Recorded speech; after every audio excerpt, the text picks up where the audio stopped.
हम बात करेंगे देश के अन्नदाता की, बात करेंगे किसानों की। पूछता है भारत, देशवासियों में 11 नवंबर को तलोजा जेल से बाहर निकला था।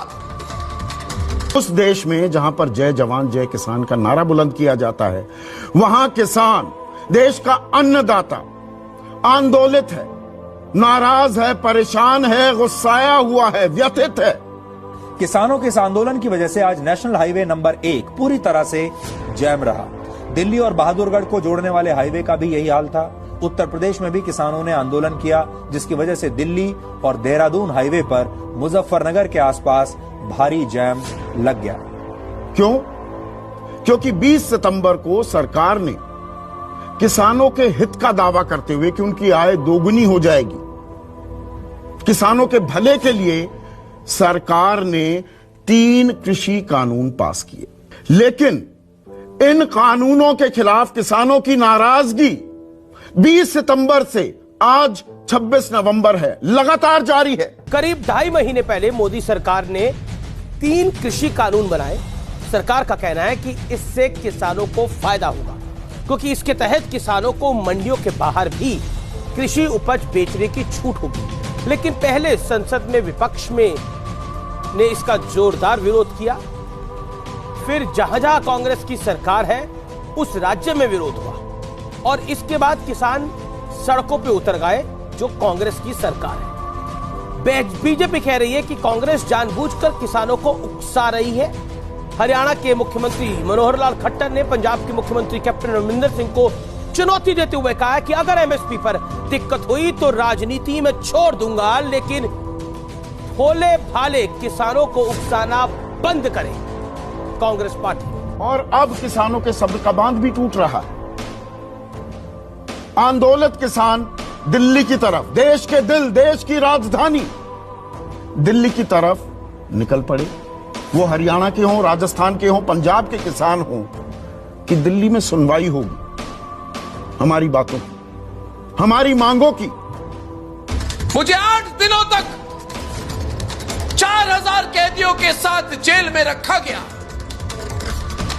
पुलिस जब मुझे गिरफ्तार करने आई तो उसका व्यवहार कुछ ऐसा था जैसे मैं कोई आतंकवादी हूं। हर जगह किसानों को रोका गया। ना सिर्फ रोका गया, इस ठंड के मौसम में किसानों पर वाटर कैनन की बौछार की गई, पानी की बौछार की गई, आंसू गैस के गोले छोड़े गए, टीयर गैस के गोले छोड़े गए, लाठीचार्ज भी किया। किसानों ने भी बैरिकेड तोड़ी है, मैं उस बात को भी नहीं नकारूंगा। 100 पुलिस वालों, उनके हाथों में AK-47 स्टेन गन पिस्तौल लेकर मेरे घर में घुसे, मुझे मारा, पीटा, मुझे जूते तक नहीं पहनने दी, खींच कर ले गए। यह गिरफ्तारी गैर कानूनी थी। अफरा तफरी का माहौल है, चक्का जाम है। दिल्ली चंडीगढ़ हाईवे पर अब कोई भी ट्रैफिक नहीं चल रहा है। यही हाल बहादुरगढ़, दिल्ली रोहतक रोड की बात करें, दिल्ली जयपुर हाईवे पर, गुरुग्राम में, वहां पर भी किसान धरने प्रदर्शन पर बैठे, लेकिन उन्हें दिल्ली नहीं आने दिया जा रहा है, बॉर्डर पर ही रोक दिया गया है। ये मैं आपको तस्वीरें दिखा रहा हूं। अब सरकार कह रही है कि हम 3 दिसंबर को बात करेंगे। देश के कृषि मंत्री नरेंद्र तोमर कह रहे हैं 3 दिसंबर को बात करेंगे, तो अब तक बात क्यों नहीं की? लेकिन आप इसे मुख्य रूप से पंजाब के किसानों का ही आंदोलन कह सकते हैं, और जो संगठन इसमें शामिल हो रहे हैं ये सारे राजनीतिक संगठन हैं जो किसानों के नाम पर राजनीति करते हैं। क्योंकि नया कृषि कानून पूरे देश में लागू होगा, किसी भी अन्य राज्य के किसान इस तरीके से इस कानून का विरोध नहीं कर रहे। तो फिर सिर्फ पंजाब के किसानों को ही इससे इतनी बड़ी समस्या क्यों हो रही है? बाकी राज्य के जो किसान हैं वो पंजाब के किसानों का साथ क्यों नहीं दे रहे हैं? वो चुपचाप क्यों बैठे हैं? ये आपको भी सोचना है और देश भर के बाकी किसानों को भी सोचना है कि एक ही राज्य के किसानों को क्या समस्या हो रही है। किसान कहते हैं कि भाई आप कह रहे हैं कि नहीं कहीं भी जाकर बेचो, दरअसल मंडी व्यवस्था खत्म हो जाएगी, मंडी व्यवस्था खत्म हो जाएगी, हमें मिलेगा ही नहीं माल, हमें कीमत नहीं मिलेगी, वाजिब दाम नहीं मिलेगा। और वैसे भी इस देश में सिर्फ 6% जो उत्पादन होता है फसलों का, उस पर न्यूनतम समर्थन मूल्य मिलता है। बाकी वैसे ही बाजार के हवाले हैं और वहां पर कम कीमत पर दिया जाता है। क्या मोदी सरकार ने कुछ बड़ा गलत कर दिया है या फिर विपक्ष तूफान खड़ा कर रहा है? वो ये 70 साल पहले होना चाहिए था, नरेंद्र मोदी ने करा है। तभी सिर्फ कांग्रेस शासित राज्यों में प्रदर्शन हो रहा है। क्या नेताओं को प्रदर्शन पे लगा रखा है? कृषि के एक्सपर्ट है, ये कह रहा है कि 70 साल पहले होना चाहिए था। ये फायदेमंद है। आप क्यों उतारू हुए बोलने पर ये नुकसानदायक है? किसानों को लगता है बड़े उद्योगपतियों का पूरा कब्जा हो जाएगा हम पर। ये कॉन्ट्रैक्ट फार्मिंग के नाम पर बड़े बड़े घराने आएंगे और हमारी जमीनों पर कब्जा कर लेंगे। सरकार कहती है ऐसा कतई नहीं है। 2022 तक किसानों की आय दोगुनी हो जाएगी, पर एमएसपी गारंटी करने की बात सरकार नहीं करती। पंजाब के किसानों द्वारा किए जा रहे इस आंदोलन पर अब पाकिस्तान की भी नजर है। पाकिस्तान इन आंदोलनों में खालिस्तान समर्थकों की एंट्री करवाना चाहता है ताकि इस आंदोलन को और ज्यादा उग्र बनाया जा सके। कि किसानों को बहकाकर राजनीति की तरफ धकेल दिया गया और अब किसानों को राजनीति के लिए इस्तेमाल किया जा रहा है। और आज भी आप यही देखेंगे, हमारे देश के भोले भाले किसानों को कैसे बड़े बड़े नेता अपने वोट बैंक वापस पाने के लिए इस्तेमाल कर रहे हैं। गाड़ियों को खींचना, आंदोलन पर अंग्रेजी में प्रेस नोट जारी करना, अखबारों में विज्ञापन निकालना, सोशल मीडिया पर हैशटैग ट्रेंड करवाना, ये सब काम गरीब किसान सिर्फ अपनी ताकत के दम पर कर ही नहीं सकता। गरीब किसान को ये समझ में ही नहीं आएगा कि वो अपने इस आंदोलन को लेकर हैशटैग कैसे बनाए और उसे कैसे ट्रेंड करवाए। गरीब किसान को ये पता ही नहीं है कि मीडिया में हेडलाइन कैसे बनानी है। वो ये नहीं जानता है ऐसे तरीकों को कि कहां ट्रैक्टर में आग लगा देनी है और कहां न्यूज चैनल के कैमरों को पहले बुलाकर उसे शूट करवा देना है, वीडियो दे देना है।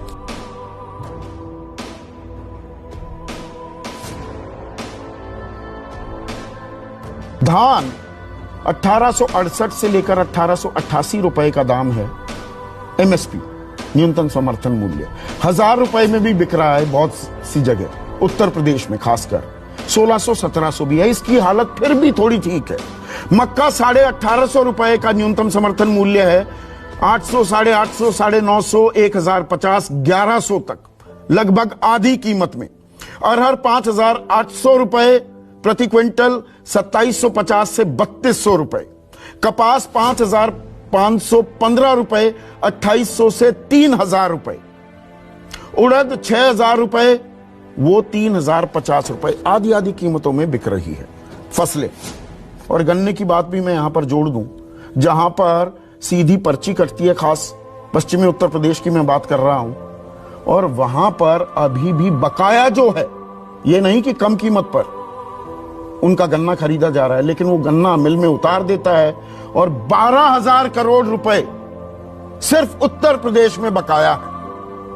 तो किसान ने अपनी फसल भी उतार दी और अभी 5-6 महीने का पैसा आना बाकी है। 8-8, 9-9 महीने भी है कई जगह पर। सरकार कहती है नहीं, ये प्रायोजित है, ये विपक्षी दल जानबूझकर राजनीति कर रहे हैं, किसानों को उकसा रहे हैं, भड़का रहे हैं, बरगला रहे हैं। हकीकत क्या है? इंडिया गेट के आसपास का इलाका, संसद भवन के आसपास का इलाका, हर प्रदर्शनकारी यही क्यों आना चाहता है? उसकी एक वजह है।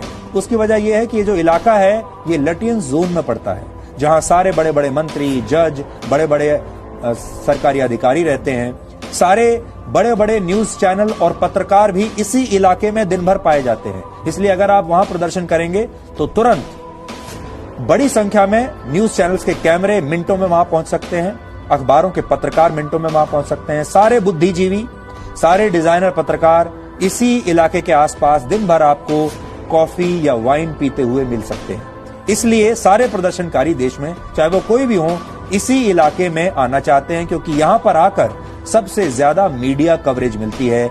अगर आप आंदोलन कर रहे हैं कैमरों के लिए, तो सबसे अच्छी जगह यही है। ये शाहीन बाग टाइप की सिचुएशन बनाने की कोशिश हो रही है क्या दिल्ली में? और फिर से देश के खेवनहार इस अर्थव्यवस्था को, गिरती अर्थव्यवस्था को संभालने वाला अगर कोई है तो वो है देश का किसान, देश का अन्नदाता। कृषि की विकास दर 3.4%, पिछली तिमाही में भी इतनी थी। तो देश की अर्थव्यवस्था थोड़ा गति पकड़ती दिख रही है, किसानों की वजह से है। लेकिन किसान आंदोलित हैं, सड़कों पर हैं, प्रदर्शन कर रहे हैं। उन पर आंसू गैस के गोले फेंके जा रहे हैं, लाठियां बरसाई जा रही हैं, पानी की बौछार की जा रही है। ठंड के मौसम में दिल्ली नहीं आने दिया जा रहा। उनकी बात अभी सुनने को कोई तैयार नहीं। सब कुछ उखाड़ देंगे, सब कुछ उखाड़ देंगे, ये नीति नहीं चलेगी। और पूछता है भारत आज, क्या आप संविधान को भी उखाड़ देंगे? क्या आप मौलिक अधिकारों को भी उखाड़ देंगे? क्या आप कानून को भी उखाड़ देंगे? क्या आप भारत के लोगों के भावनाओं को भी उखाड़ देंगे? क्या उखाड़ेंगे आप? कि किसानों की तरफ थोड़ी सी भी नजर की होती तो मेरे किसान भाई बहनों का आज ये हाल न हुआ होता।